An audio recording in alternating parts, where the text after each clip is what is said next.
What disturbed you?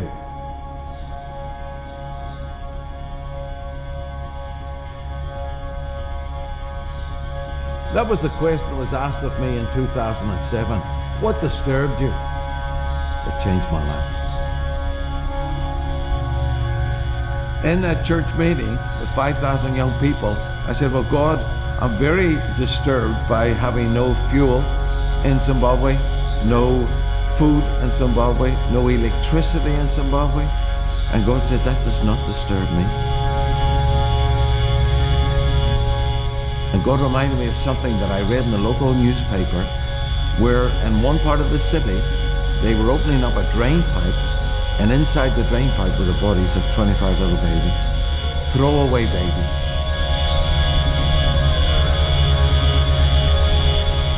But when God showed me that and reminded me of that, of all those babies lying down there, I thought, could I do something? Are you speaking to me? Is there something you want me to do about this, God?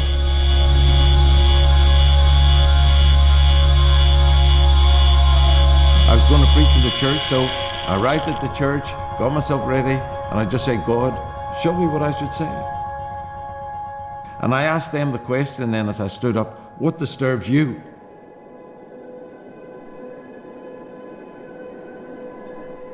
I told them the story of the previous day, how I felt about these babies down the drain pipe in the city.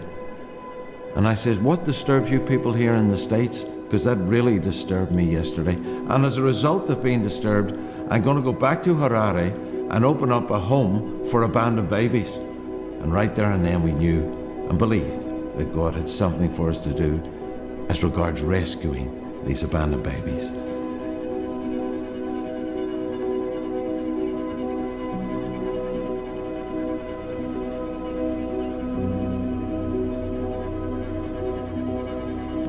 And then I got a phone call from my wife from the local hospital, and she said, you must come quickly. And as we went there, I went down and she had found this little baby, about this size, weighed less than a kg. The child was almost 5 months old, and her name was Kudakwashe, which means the will of God. And as I looked at this little child, God said to me, this is your first baby.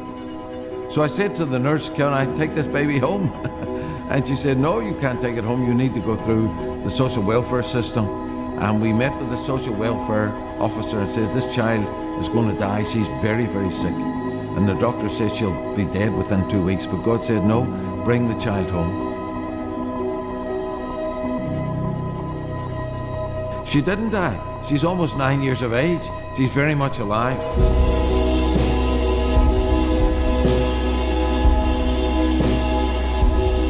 We were loving her and feeding her and taking care of her.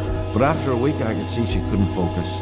And we took her to a pediatrician who told us that she had cerebral palsy, that she was blind, she was probably deaf, she'll never be able to move or walk or talk or do anything like that. And of course that broke our hearts, but she is actually now the very heart of Jabulani.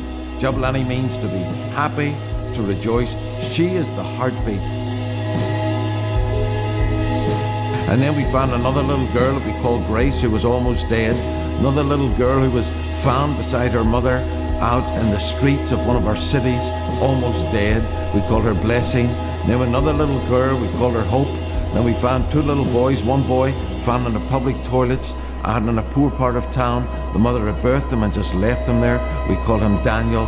And then little Joseph, whose mother birthed him in a public hospital, but then walked out the gate and just left him. And this was our initial little group of 6 children that we were given a place of safety for in Jabulani. We started to raise them. We got a team together around us, and we started to try and help them in their lives.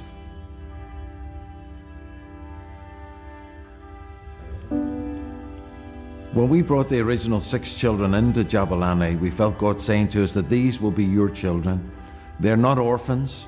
You mustn't call them orphans. You must bring them into your family and start a Jabulani family. You have to make the most of these children, because God wanted to mirror to Zimbabwe that He loves orphans.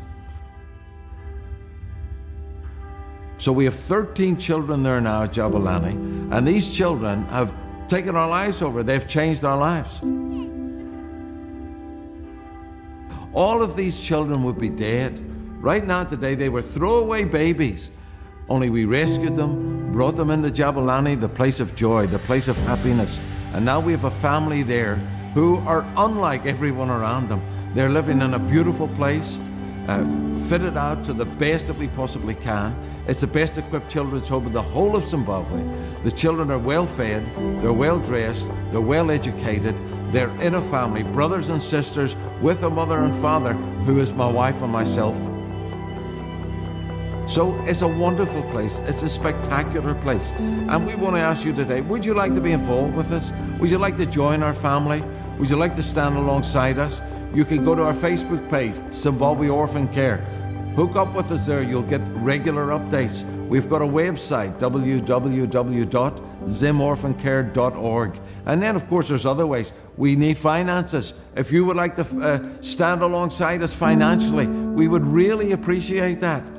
You can contact us through the website or speak to us personally after this meeting, and we can talk to you and share what the needs are. If you'd like to stand with us, join with us, partner with us, we would just love that. We would be thrilled about that. Thank you so much.